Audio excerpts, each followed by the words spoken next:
Excuse me po, bawal na po bumaba dyan. Hanggang dyan lang po. Uminom ka na ba? And dito sa part ito, makikita niyo po yung small Banawe rice terraces. Ito. Ayaw nga. And dito po tayo.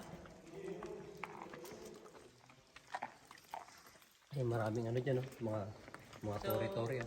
Ito naman po yung rock formation ng human skeleton. Oo nga. Ayan, may 7 ribs siya in the skull. Ito, 2, 4, 6, 7 ribs in the mouth, nose, and eyes. And yung kinamatay niya po, yung liver niya nahulog.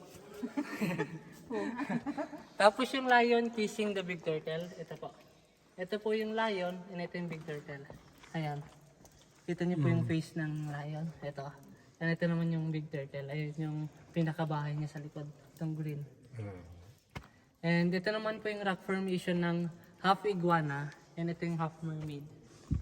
Ito po yung buntot ng mermaid. Tapos yung katawan naman ng iguana nakaharap doon.